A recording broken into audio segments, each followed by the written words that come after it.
Hi everyone, my name is Sarah, and I used to think betrayal had a face. I thought it would be obvious when someone you loved was plotting against you. I thought you'd see it coming from a mile away.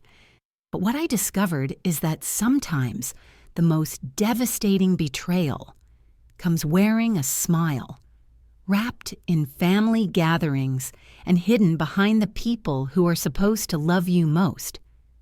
Let me tell you what happened to me. Because if my story can help even one person recognize the signs before it's too late, then everything I went through will have been worth it. Have you ever felt like you're losing your grip on reality? Have you ever been told you're too sensitive or overreacting? If this sounds familiar, you're not alone. And this story is for you. 5 years ago, I was living what I thought was a perfectly normal life in Charlotte, North Carolina.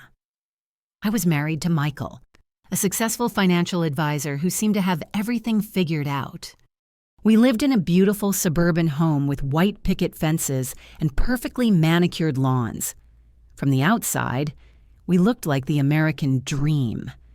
But behind closed doors, something was slowly poisoning our marriage, and I was too naive to see it. Can you imagine living with someone for years, loving them, trusting them completely, only to discover they've been systematically destroying your sanity? That's exactly what happened to me.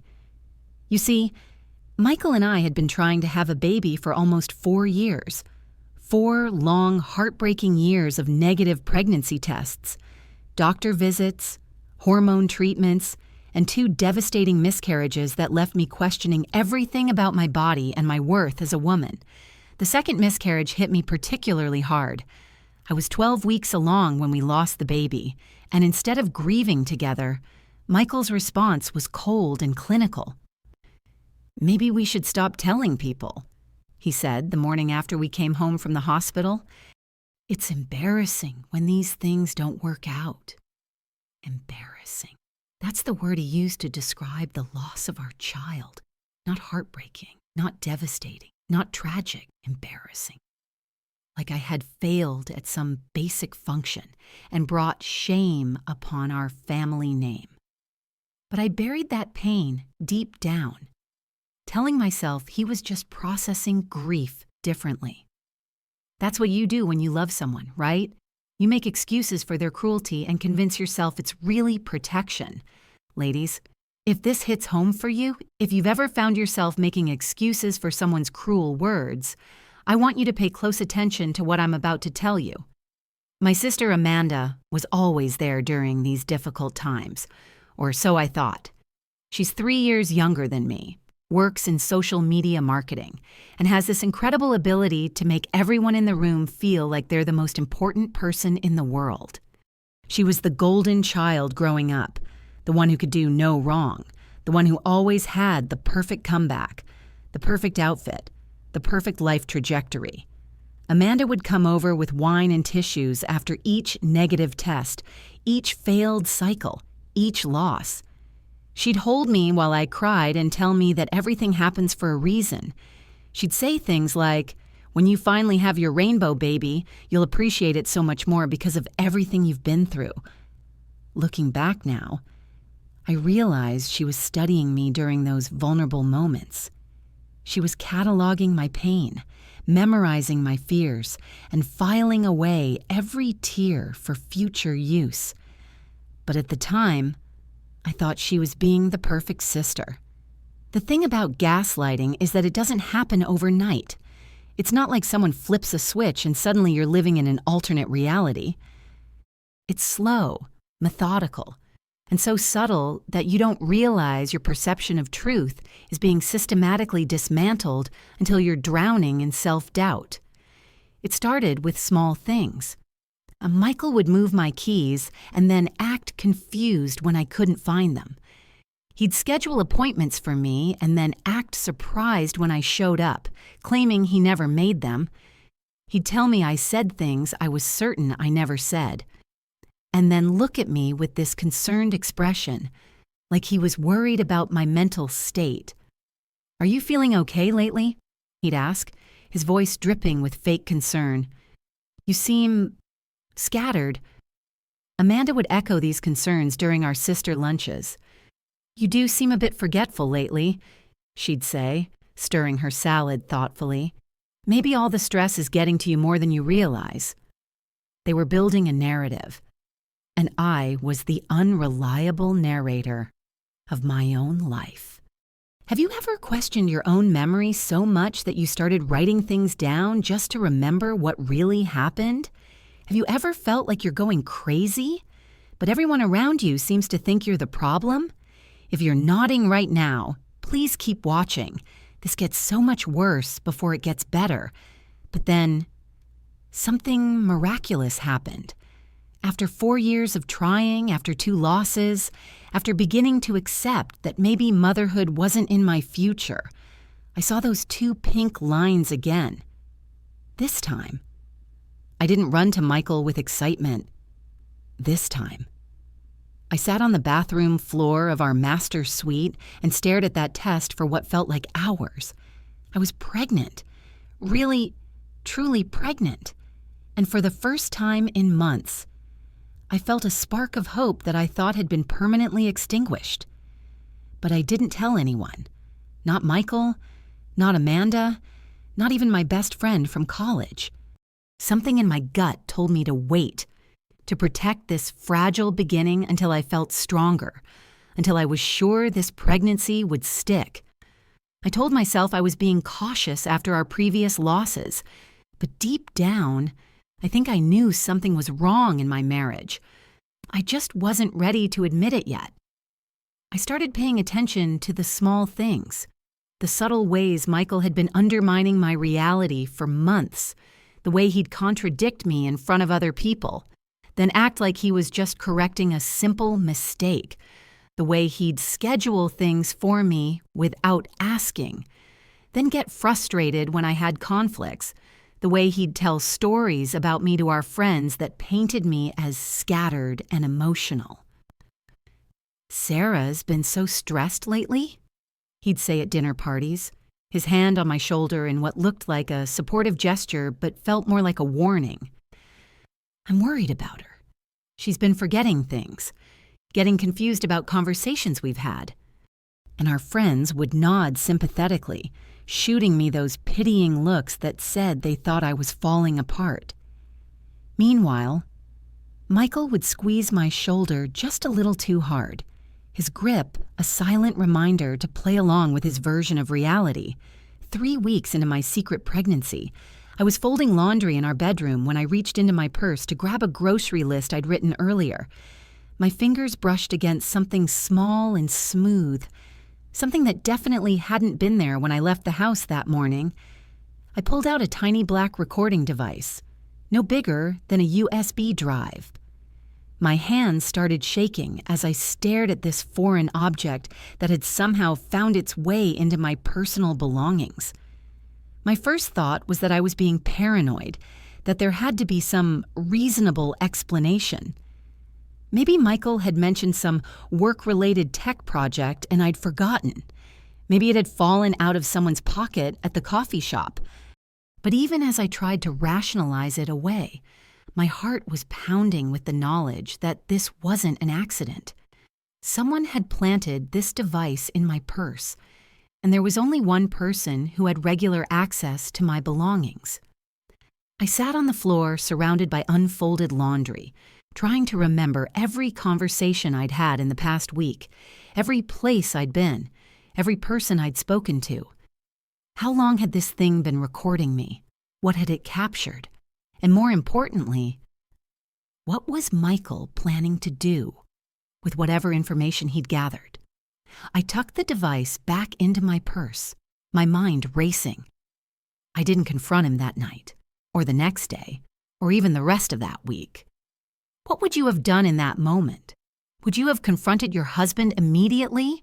Would you have called the police? Let me know in the comments what you think you would have done. Because what I did next probably saved my life. Instead, I started watching him the way he'd been watching me.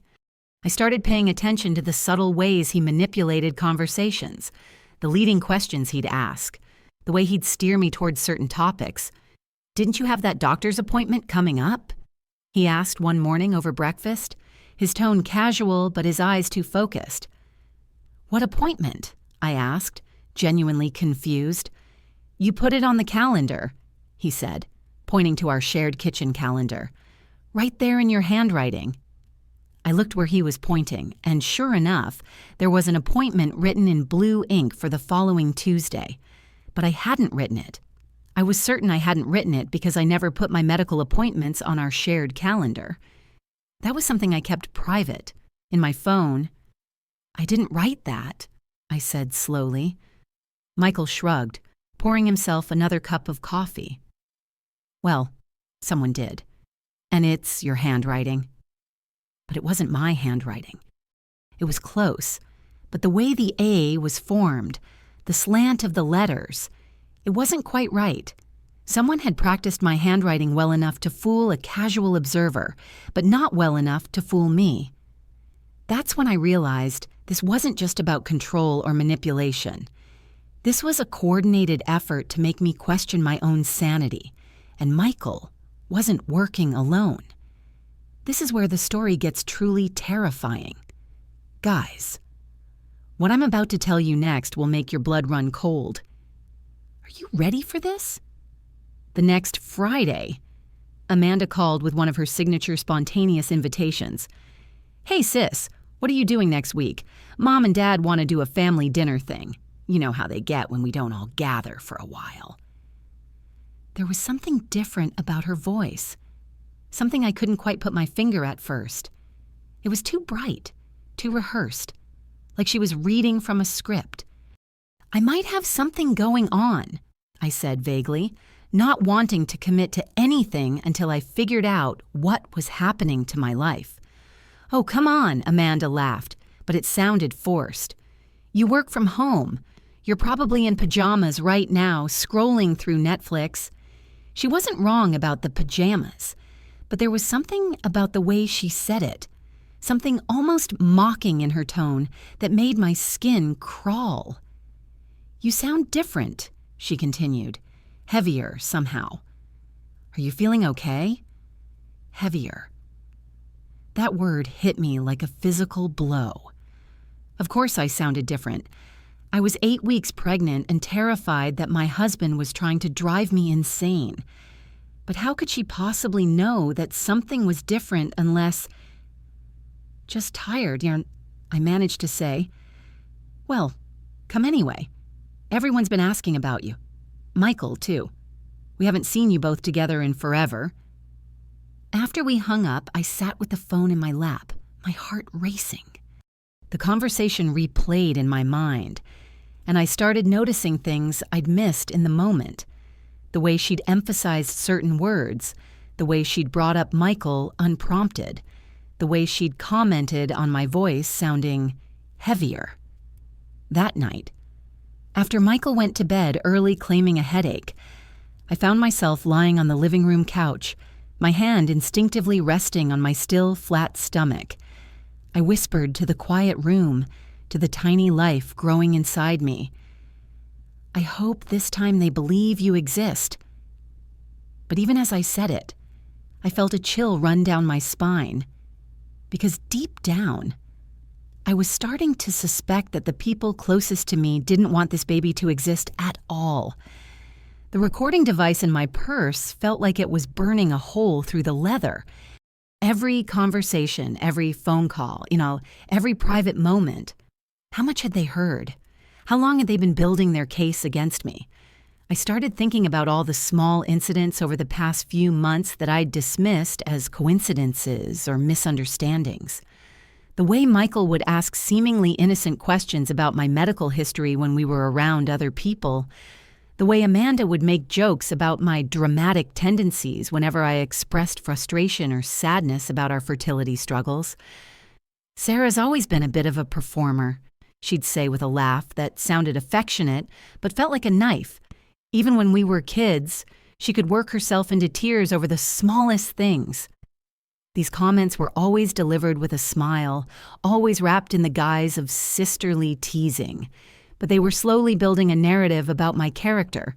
They were planting seeds of doubt about my reliability, my emotional stability, my truthfulness. And the most terrifying part was that it was working. I was starting to doubt myself, starting to question my own memories and perceptions. Maybe I was being dramatic. Maybe I was imagining things. Maybe the stress of trying to conceive for so long really had affected my mental state. But then I'd remember the recording device, the forged calendar entry, the way Michael's eyes would go cold when he thought I wasn't looking. These weren't symptoms of stress or imagination. These were real, tangible pieces of evidence that someone was actively working to undermine my sense of reality. As I lay on that couch, staring at the ceiling and listening to the quiet sounds of our suburban neighborhood, I made a decision. I wasn't going to let them gaslight me into believing I was crazy. I wasn't going to let them steal this pregnancy from me the way they'd tried to steal my confidence, my memory, my truth. I was going to start documenting everything.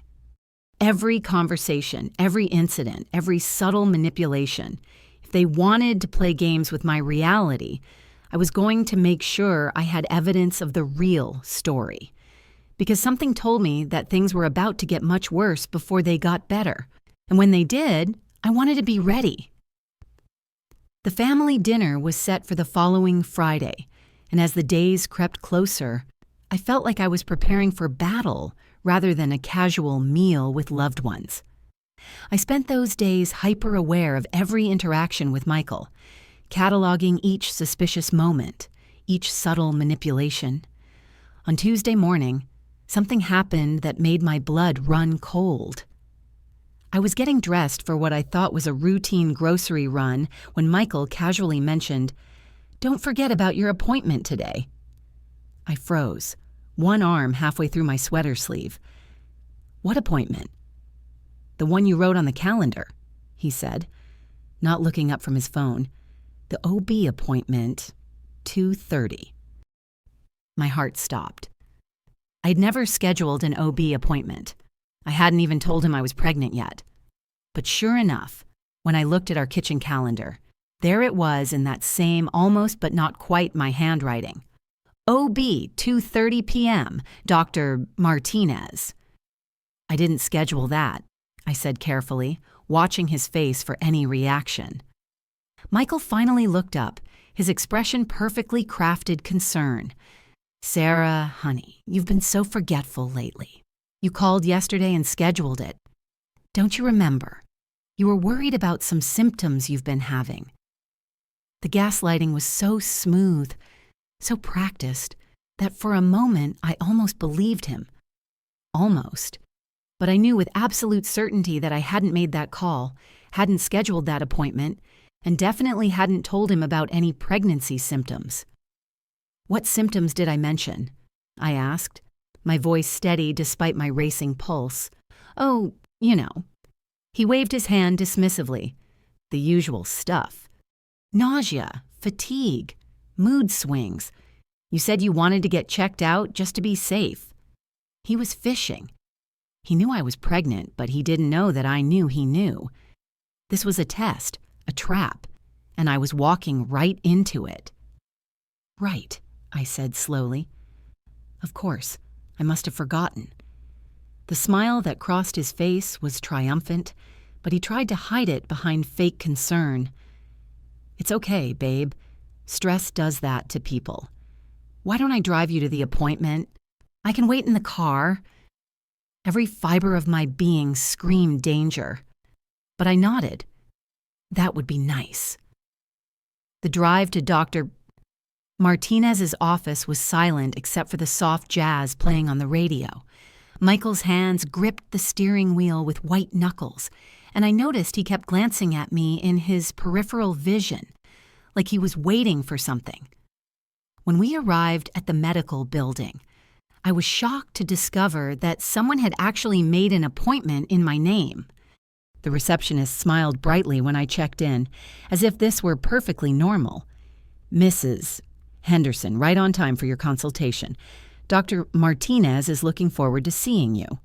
I felt like I was in some kind of alternate reality. Someone had not only forged my handwriting on our calendar, but had actually called and made a real appointment using my name and information. The level of premeditation was staggering. Dr. Martinez was a kind-looking woman in her 50s who immediately put me at ease, but as she began asking questions about my medical history and current symptoms, I realized this wasn't a routine pregnancy consultation. Someone had briefed her with very specific information about me. "Your husband mentioned on the phone that you've been experiencing some concerning symptoms," she said, consulting her notes. "Mood swings, memory issues, some paranoid thoughts?" My blood turned to ice. "My husband called you?" "Yes, yesterday. He was very concerned about your mental state, especially given your history of pregnancy-related anxiety. He wanted to make sure we addressed both the physical and psychological aspects of your care." I stared at her, my mouth dry. Michael had not only made this appointment without my knowledge, but had painted me as mentally unstable before I even walked through the door. He was building a medical record of my supposed psychological issues. "Dr. Martinez," I said carefully, "I need you to know that I never authorized my husband to speak with you about my medical care, and I haven't been experiencing any of the symptoms he described." Her eyebrows furrowed slightly. "I see. Well, these things can sometimes be difficult to recognize in ourselves. Pregnancy hormones can affect memory and perception in ways that feel very real to the patient." The patient? She was already categorizing me as unreliable, as someone whose perceptions couldn't be trusted. Michael's strategy was working perfectly. I went through the motions of the appointment, confirmed that I was indeed pregnant, about 9 weeks along, and scheduled a follow-up for the following month. But the entire time, I felt like I was being observed, analyzed, documented as evidence of my own instability. When I came out to the waiting room, Michael was there with a concerned expression that looked genuine to anyone who didn't know better. "How did it go?" he asked, placing a gentle hand on my lower back. "Fine," I said quietly. "Everything's normal." "And the other stuff? The memory issues we discussed?" I looked at him, really looked at him, and saw something cold and calculating behind his concerned facade. "We didn't discuss any memory issues. Michael..." He glanced around the waiting room, then back at me with what looked like genuine worry. "Sarah, we talked about this in the car on the way here. You said you've been forgetting conversations, losing track of time. Don't you remember?" And there it was again, the subtle erosion of my reality, delivered with such conviction that I almost doubted myself. But this time, I was ready for it. "You're right," I said, forcing a smile. "I guess I forgot we talked about that too." The drive home was quiet, but I could feel Michael's satisfaction radiating from the driver's seat.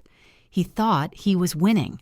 He thought he was successfully convincing everyone, including me, that I was losing my grip on reality. But what he didn't know was that I had recorded the entire conversation with Dr. Martinez on my phone. Every word, every accusation, every attempt to paint me as mentally unstable was now documented evidence of his manipulation. That night, while Michael was in his home office working late, I sat in our bedroom with my laptop and started writing. Not in a journal this time, but in an encrypted document that I stored in a cloud account he didn't know existed. I wrote down every detail of the day, every conversation, every moment where reality had been twisted to serve his narrative. As I typed, my phone buzzed with a text from Amanda. "Can't wait to see you Friday. I have something special planned." Something special. The emoji felt ominous somehow, like she was hinting at something I wasn't supposed to understand yet. I screenshot the message and added it to my growing digital evidence file. Then I sat back and tried to piece together what they were planning for this family dinner. The next morning, I decided to do some detective work of my own. While Michael was at the gym, I searched through his home office, looking for any clues about what he and Amanda might be plotting. I was careful to leave everything exactly as I found it, but I photographed anything that seemed relevant. In his desk drawer, I found a receipt from a medical supply company dated 3 weeks ago. The item description was vague, novelty medical kit, but the price was significant enough to make me curious. I photographed the receipt and looked up the company online. What I found made my stomach drop. The company specialized in realistic medical props and training materials. Among their products were fake ultrasound images, pregnancy test replicas, and other medical novelties used for pranks, training, or, according to one disturbing product description, testing the honesty of claims. Michael had purchased a pregnancy verification kit that included fake positive pregnancy tests, counterfeit ultrasound images, and a guidebook on detecting pregnancy fraud. The implications were staggering. He hadn't just been questioning my honesty about being pregnant, he'd been actively preparing to prove that I was lying. But I wasn't lying. I was genuinely pregnant, which meant his kit wouldn't work the way he expected. Unless he was planning to use it to create evidence that I had been faking pregnancy symptoms all along. I photographed every page of the product information, every receipt, every piece of evidence that showed his premeditation. Then I carefully put everything back exactly where I'd found it. As I was leaving his office, I noticed something else that made my blood run cold. On his computer screen, which he'd forgotten to lock, was an email thread with a subject line that made me nauseated, documenting unstable behavior for legal purposes. The email was to a lawyer, and the preview text I could see mentioned establishing pattern of delusional thinking and protecting assets in case of mental health crisis. Michael wasn't just trying to gaslight me for fun. He was building a legal case to have me declared mentally incompetent. If he could prove that I was delusional, paranoid, and unable to distinguish reality from fantasy, he could potentially have me committed and gain control of all our assets. But why? What did he have to gain from destroying me so completely? The answer came to me like a lightning bolt. Our house, our savings, our investments, everything was in both our names. But if I were declared mentally incompetent, Michael would gain control of everything. And if something happened to me while I was in that vulnerable state, I pushed that thought away. I couldn't go down that rabbit hole of paranoia, even though every instinct I had was screaming that I was in real danger. Instead, I focused on what I could control. I needed more evidence, more documentation, more proof of what they were doing to me, and I needed to be smarter about how I gathered it. That afternoon, I called Amanda back about the dinner plans. "I'm so excited for Friday," I said, injecting false enthusiasm into my voice. "What did you have in mind for something special?" "Oh, just a little surprise," she said, and I could hear the smile in her voice. "I got you a gift, something I think you'll find very revealing." The way she said revealing sent chills down my spine. It wasn't sisterly affection I heard in her voice. It was anticipation, like she was looking forward to watching something unfold. "That's so sweet of you," I managed to say. "I can't wait." "Neither can I," Amanda replied, and there was something almost predatory in her tone. "It's going to be a night to remember."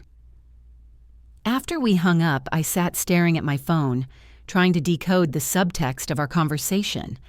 Amanda was planning something for Friday night, something she expected to be memorable and revealing. Combined with Michael's medical props and his emails to lawyers, I was starting to see the outline of their plan. They were going to try to publicly expose me as a liar. They were going to create some kind of scene at the family dinner, where my supposed pregnancy would be revealed as fake, using Michael's props as evidence. Amanda's special gift was probably designed to humiliate me in front of our entire family, to make me look unstable and delusional, but they had made one critical error in their planning. I really was pregnant. Their props wouldn't match reality, and their accusations would fall apart under medical scrutiny. Unless they weren't planning to let it get that far. The thought hit me like a physical blow. What if the goal wasn't just to embarrass me? What if they were planning something more permanent? What if the family dinner was meant to be the final nail in the coffin of my credibility, the last piece of evidence they needed to have me committed? I spent the rest of the week in a state of hypervigilance, documenting every interaction, every strange look, every subtle manipulation. I copied all my evidence to multiple cloud accounts and sent encrypted files to an email address I created specifically for this purpose. If something happened to me, if I disappeared or was suddenly hospitalized for a mental health crisis, at least there would be a digital trail of the truth. Michael's behavior became increasingly strange as Friday approached. He was overly solicitous, constantly asking about my health, my mood, my memory. He kept suggesting that I might want to talk to someone about my stress levels. "I've been thinking," he said over dinner on Thursday night, "maybe you should see a therapist, just to help you process everything you've been going through with the fertility stuff." "I'm feeling much better, actually," I said carefully. "Are you?" He tilted his head, studying me like I was a specimen under a microscope. "Because you've seemed pretty scattered lately. Forgetting conversations, misremembering things. I'm worried about you." There it was again, the gentle undermining, the concerned reframing of reality. But this time, I was ready for it. "You know what?" I said, meeting his gaze directly. "I think you're right. I should definitely talk to someone professional about what I've been experiencing." The flash of panic in his eyes was so quick, I almost missed it. That wasn't the response he'd been expecting. He wanted me to resist the idea of therapy so he could use my resistance as further evidence of my instability. "Great," he said, recovering quickly. "I can help you find someone." "Actually, I already have someone in mind," I lied smoothly. "I'll make some calls tomorrow after the dinner." The rest of the evening passed in tense silence, both of us pretending to read while actually watching each other out of the corners of our eyes. I could feel him recalibrating his plans, trying to figure out how my unexpected cooperation affected whatever he and Amanda had arranged for the following night. As I lay in bed that night, listening to Michael's carefully controlled breathing beside me, I realized that tomorrow would be the culmination of months of psychological warfare. If you're watching this, and you've ever been in an abusive relationship, you know that feeling. That moment when you realize you're about to walk into a trap. But you have to do it anyway. What happens next will shock you. Whatever they had planned, it was going to be big, public, and designed to destroy any remaining credibility I had. But I was done being a victim. I was done letting them control the narrative. Tomorrow night, I was going to turn the tables and show them what happened when the prey became the predator. I just had to survive long enough to spring my own trap. Third 3,000 words. Friday morning arrived with an oppressive weight that seemed to settle over our house like a storm cloud. I woke up before my alarm, my body instinctively knowing that today was going to change everything. Michael was already gone, supposedly for an early client meeting, though I suspected he was actually coordinating final details with Amanda. I spent the morning preparing in ways he couldn't have anticipated, While he thought I was getting ready to walk into his trap, I was actually setting one of my own. First, I visited my doctor's office and requested copies of all my recent medical records, including the blood work that confirmed my pregnancy. I also asked Dr. Martinez's nurse to document our previous conversation about Michael's unauthorized phone call. The nurse was surprisingly helpful once I explained the situation. "Honey," she said, lowering her voice, "we've seen this before. Men who try to control their wives' medical care, who want to be involved in ways that aren't appropriate. Dr. Martinez was actually concerned about your husband's behavior during that call." "What did he say exactly?" I asked. She glanced around to make sure we weren't being overheard. "He claimed you'd been having episodes of false pregnancy beliefs before, said you'd convinced yourself you were pregnant multiple times when you weren't. He wanted us to be prepared for you to potentially become aggressive or delusional if we told you that you weren't actually pregnant." My hands clenched into fists. Michael had tried to prime my doctor to disbelieve me before I even walked through the door. If I hadn't been genuinely pregnant, his plan might have worked perfectly. "But here's the thing," the nurse continued. "Your blood work doesn't lie.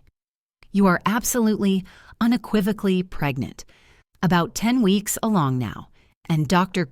Martinez made detailed notes about your husband's inappropriate involvement in your care." I left the medical office with a thick folder of documentation that proved not only my pregnancy, but also Michael's attempts to manipulate my medical care. It was evidence that could destroy his credibility in any legal proceeding. Next, I stopped by the bank and moved half of our savings into an account that only I had access to. If Michael was planning to have me declared incompetent, I wasn't going to make it easy for him to control our finances. Then I did something that felt both terrifying and empowering. I called a domestic violence hotline. "I'm not being physically abused," I explained to the counselor, "but my husband and sister are trying to convince everyone that I'm mentally unstable. They're manipulating my reality, forging documents, and I think they're planning something tonight that could put me in real danger." The counselor, whose name was Patricia, listened without judgment as I explained the situation. When I finished, she was quiet for a long moment. "What you're describing is called psychological abuse or emotional terrorism," she said finally. "It's designed to make you question your own sanity, and it can be just as dangerous as physical violence. Do you have somewhere safe you can go tonight?" "I think I need to see this through," I said.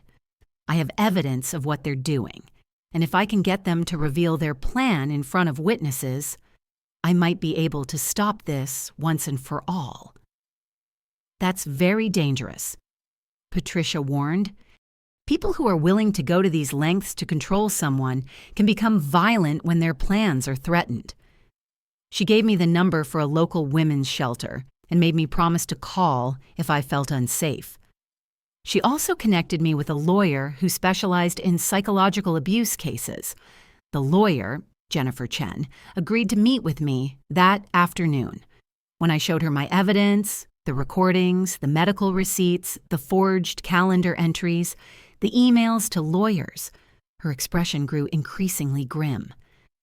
"This is one of the most sophisticated gaslighting campaigns I've seen," she said, flipping through my documentation.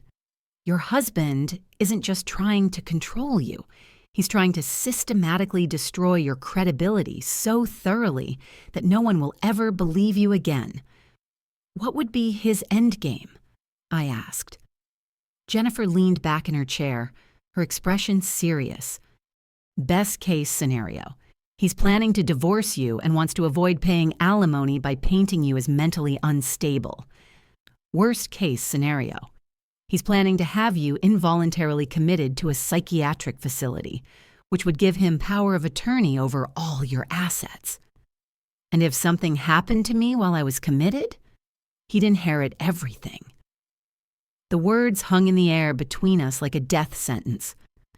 Michael wasn't just trying to gaslight me.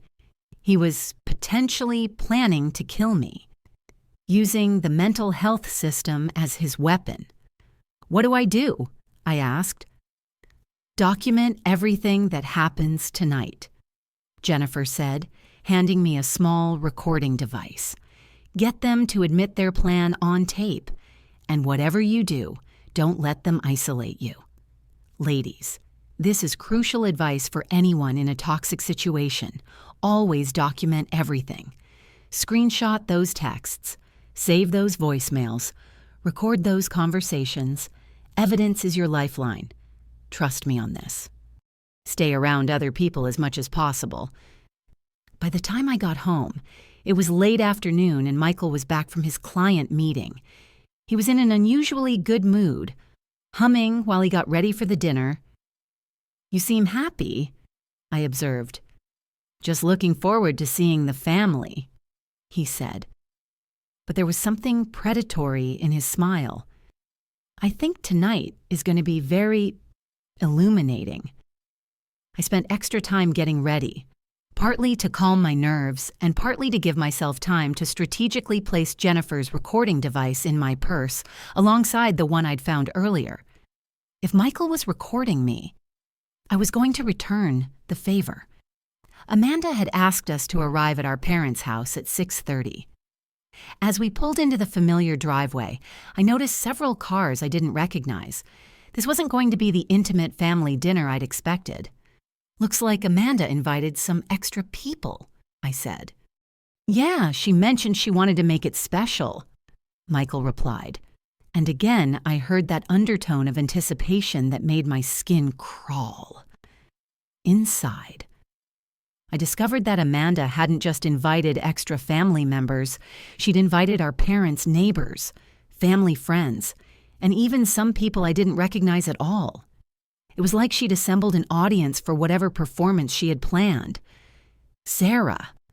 Amanda rushed over to hug me, but her embrace felt theatrical rather than genuine. "I'm so glad you came.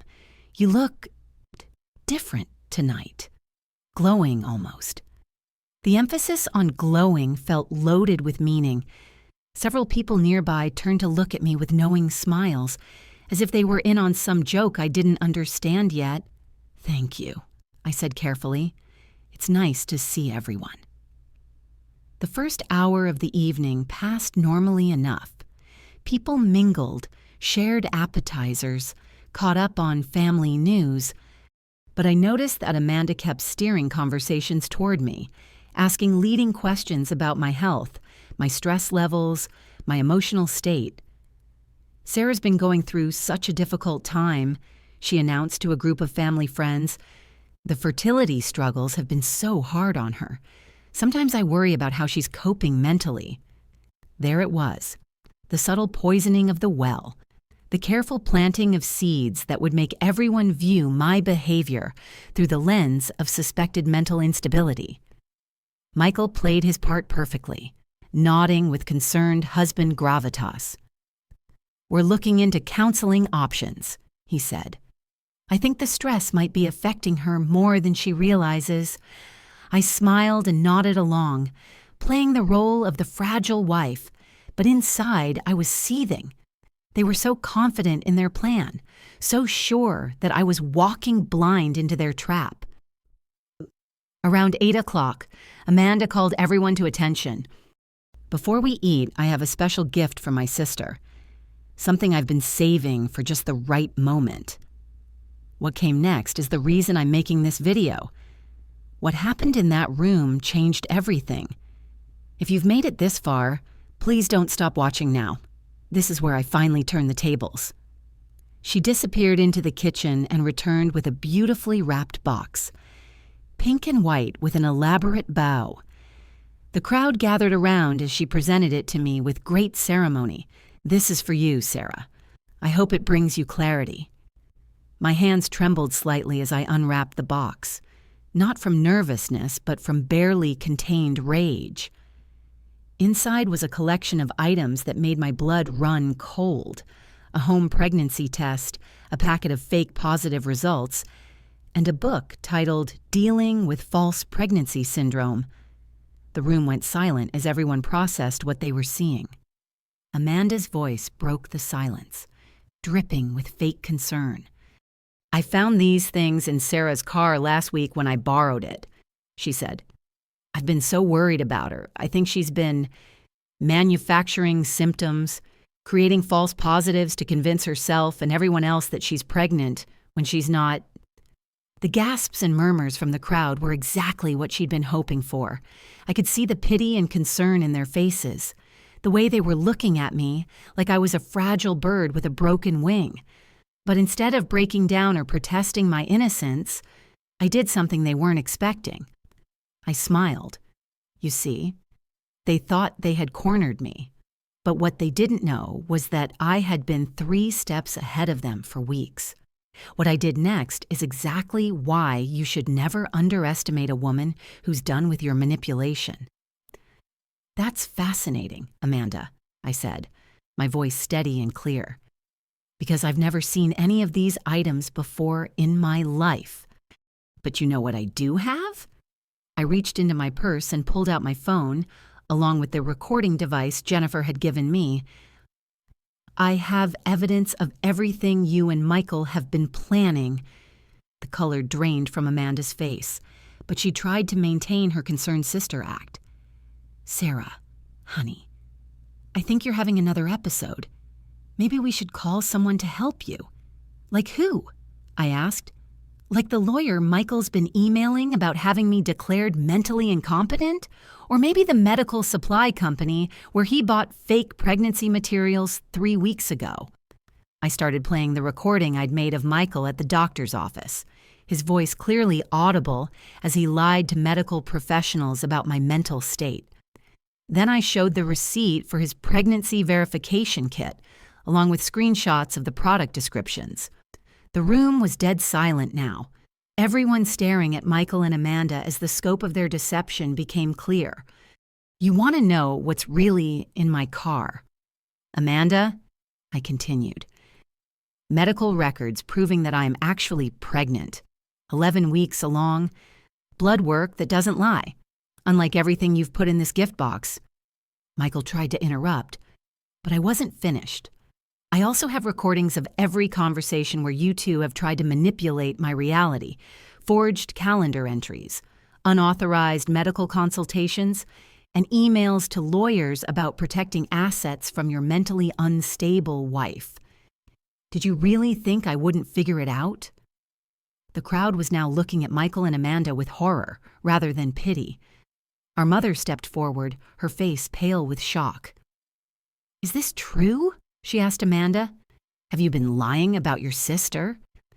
Amanda's composure finally cracked.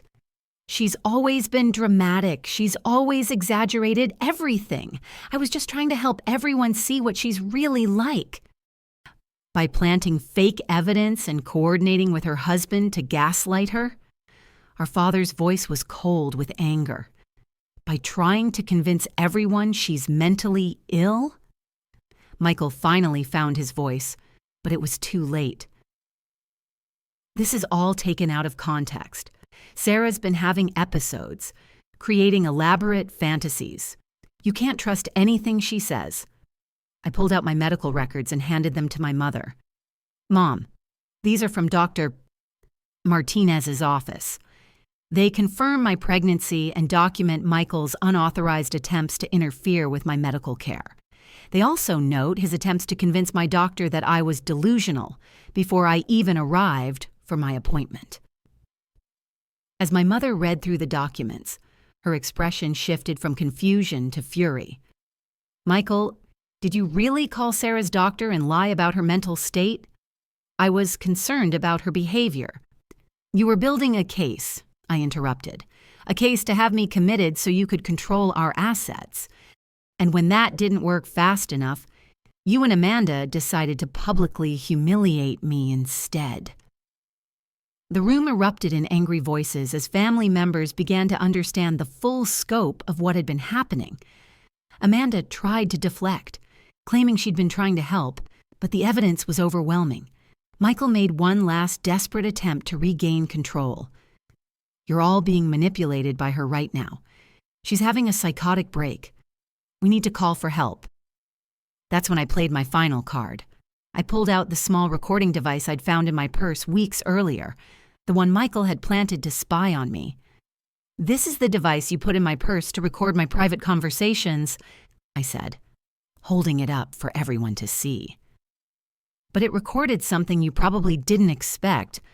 I played back audio from the previous week, Michael's voice clear and unmistakable as he spoke to someone on the phone. "The pregnancy thing isn't working fast enough.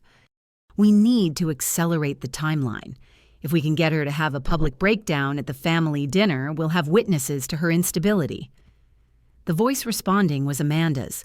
"I have the perfect idea. We'll make it look like she's been faking the pregnancy all along. I already planted the fake tests in her car." The silence that followed was deafening. Michael and Amanda stood exposed, their conspiracy laid bare for everyone to see. There was no way to spin this, no way to claim misunderstanding or good intentions. Our father was the first to speak, his voice shaking with rage. "Get out! Both of you, get out of my house right now!" "Dad, you don't understand," Amanda started. "I understand perfectly," he said. "You tried to destroy your sister's sanity for what? Money, control? I don't ever want to see either of you again." As Michael and Amanda were escorted out by my furious family members, I felt a strange mixture of triumph and exhaustion. I had won this battle, but the war had taken everything I had. My mother put her arm around me, tears streaming down her face. "I'm so sorry, honey.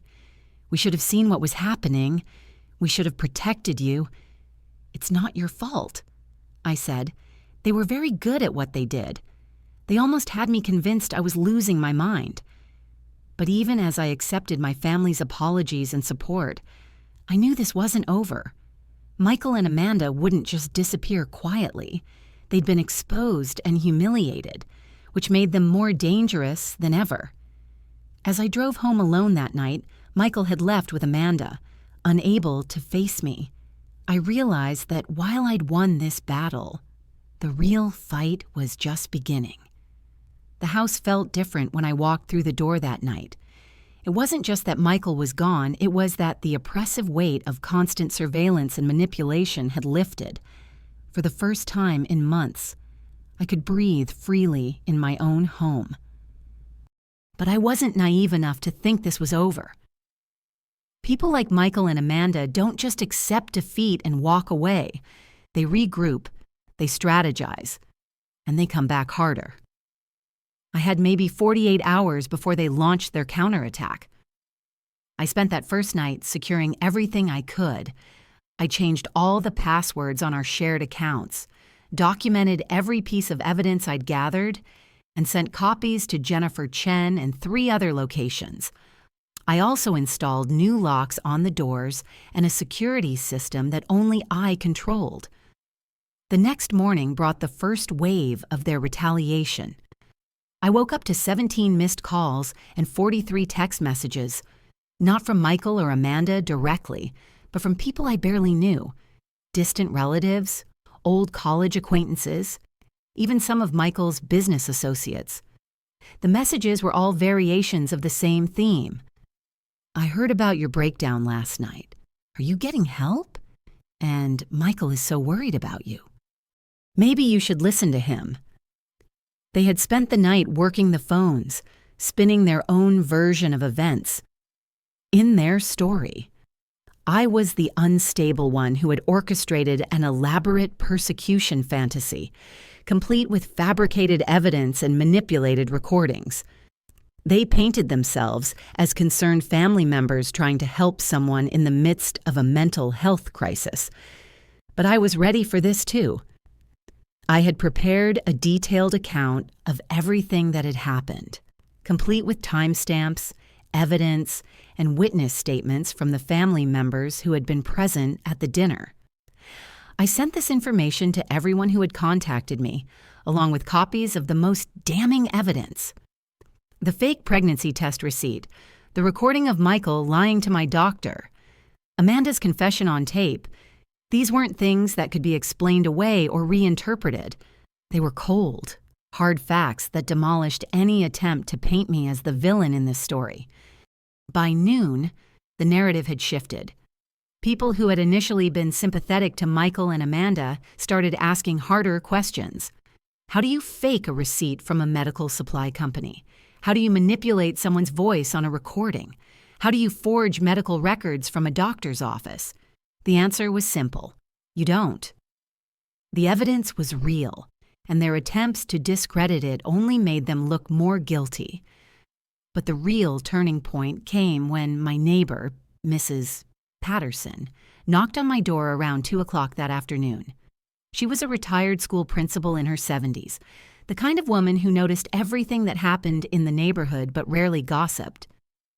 "Sarah, dear," she said, wringing her hands nervously, "I need to tell you something. I should have said something months ago, but I didn't want to interfere in your marriage." She told me about the conversations she'd overheard in my backyard, times when Michael and Amanda thought they were alone. Discussions about breaking her down gradually and making sure no one believes her when she finally snaps. She'd heard Michael on the phone with someone, planning to escalate things if the psychological pressure doesn't work fast enough. "I recorded some of it," she admitted, pulling out an old smartphone. "I know it was wrong, but something about their tone frightened me. They weren't talking like people who were concerned about you. They were talking like people planning to hurt you." The recordings Miss Worries Patterson had made were devastating. In them, Michael and Amanda discussed their plan in detail, including their intention to have me involuntarily committed if the public humiliation didn't work. Most chilling was a conversation where Amanda suggested that if all else failed, they could arrange an accident that would look like a suicide attempt. "She's already established a pattern of instability," Amanda's voice said clearly on the recording. "If she had a breakdown and hurt herself, everyone would understand. Mental health is such a tragic thing." Listening to my own sister casually discuss my potential death was like being stabbed in the heart, but it was also the final piece of evidence I needed to destroy them completely. I immediately called Jennifer Chen and sent her Mrs. Patterson's recordings. Within hours, she'd filed for a restraining order against both Michael and Amanda, citing threats of violence and a credible plan to cause me harm. But even as the legal wheels began turning, Michael and Amanda weren't finished. That evening, I received a call from an unknown number. When I answered, it was Amanda, and she sounded desperate. "Sarah, we need to talk," she said. "This has all gotten out of hand. I think there's been a misunderstanding." "The only misunderstanding," I replied, "is how you thought you could get away with this." "I never wanted to hurt you," she continued. "I was just worried about you. The fertility struggles, the stress. I thought you were having a breakdown, and I was trying to help." It was masterful manipulation, even in defeat. She was trying to reframe her conspiracy as concern, her betrayal as love, but I had learned to recognize these tactics. "Amanda," I said quietly, "I have recordings of you discussing how to arrange my suicide. There's no walking that back." The silence on the other end of the line was telling. When she spoke again, her voice had changed completely. Gone was the fake concern, replaced by cold fury. "You think you've won," she said, "but this isn't over. Michael has connections, resources. We'll find a way to prove that you're unstable, that you've manipulated all of this evidence. No one destroys their own family and gets away with it." "I didn't destroy our family, Amanda," I replied. "You did that the moment you decided my pain was something you could exploit." She hung up without another word, but her threat was clear. They weren't giving up. They were just changing tactics. The next few weeks were a whirlwind of legal proceedings, media attention, and family healing. The story of my psychological abuse had somehow made its way to a local news outlet, and from there, it spread nationally. I became the unwilling poster child for a type of abuse that many people didn't even know existed. The attention was overwhelming but ultimately beneficial. Other women reached out to share their own stories of gaslighting and psychological manipulation. I learned that what had happened to me wasn't unique. It was part of a pattern of abuse that affected thousands of women every year. Dr. Ain Martinez wrote a detailed statement about Michael's attempts to manipulate my medical care, which was used as evidence in the criminal case that was building against him. The prosecutor was particularly interested in the fake medical supplies he had purchased and his attempts to have me declared incompetent. This isn't just domestic abuse. The prosecutor, Maria Santos, explained to me, "This is conspiracy to commit fraud, medical manipulation, and conspiracy to deprive you of your civil rights. If their plan had worked, they could have stolen everything you owned and potentially endangered your life." The trial, when it finally came, was a media sensation. Michael had hired an expensive legal team that tried to paint me as a vindictive ex-wife who had fabricated an elaborate revenge fantasy, but the evidence was overwhelming, and Mrs. Patterson's recordings were particularly damning. When Amanda took the stand in her own defense, she tried to maintain her concerned sister act, but under cross-examination, her facade crumbled. When confronted with her own voice discussing my potential suicide, she finally lost control. "She always had to be the center of attention," she screamed at the prosecutor. Everything was always about Sarah, her problems, her pain, her needs. I was tired of pretending to care about her stupid fertility issues. She deserved to know what it felt like to have no one believe her. That outburst, captured on court cameras and broadcast nationwide, destroyed any remaining sympathy for her cause. The jury deliberated for less than 4 hours before returning guilty verdicts on all counts. Michael received 8 years in prison for conspiracy, fraud, and psychological abuse. Amanda received 6 years for her role in the conspiracy. Both were also ordered to pay substantial financial restitution and were barred from any contact with me for the rest of their lives. But the most satisfying moment came during the victim impact statements. I stood in front of that courtroom, looked directly at Michael and Amanda, and spoke my truth without fear for the first time in years. "You tried to steal my reality," I said. "You tried to convince the world that my pain wasn't real, that my perceptions couldn't be trusted, that my voice didn't matter. You used my love for my family and my desire to be a mother as weapons against me. But you failed.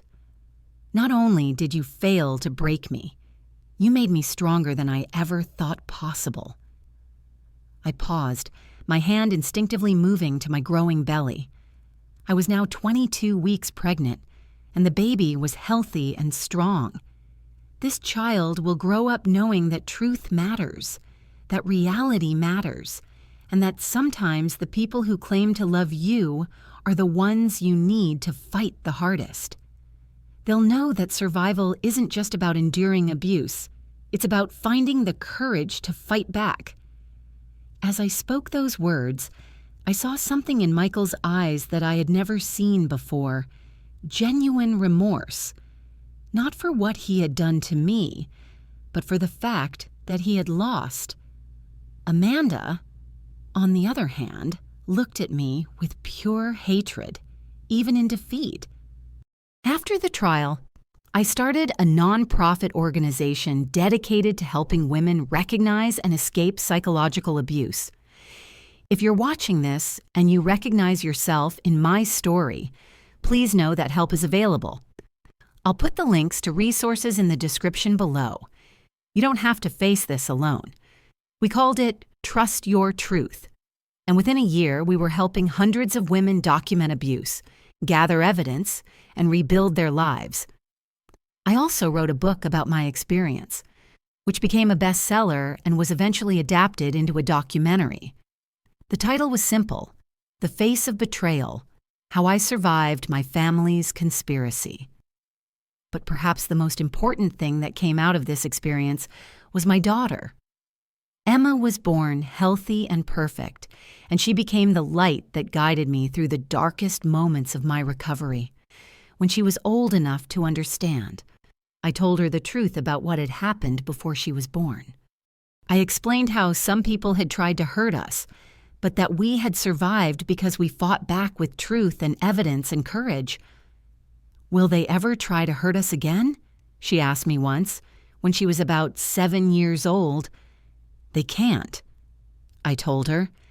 "They're in prison, and even when they get out, they're not allowed to contact us. But more importantly, we're not the same people we were then. We're stronger now. We know how to protect ourselves." 5 years after the trial, I received a letter forwarded through my lawyer. It was from Michael, writing from prison. In it, he claimed to have found religion and wanted to apologize for what he had done. He asked for forgiveness and claimed that he now understood how wrong his actions had been. I read the letter once, then burned it without responding. Some things don't deserve forgiveness, and some people don't deserve redemption. Michael had tried to destroy my sanity, steal my reality, and potentially end my life. His apology, even if genuine, couldn't undo that damage. Amanda never wrote. According to reports from family members, she maintained her innocence even after conviction, claiming that she had been manipulated by Michael and that I had somehow orchestrated the entire situation to frame them both. Her narcissism was so complete that she literally couldn't accept responsibility for her actions, even when faced with overwhelming evidence of her guilt.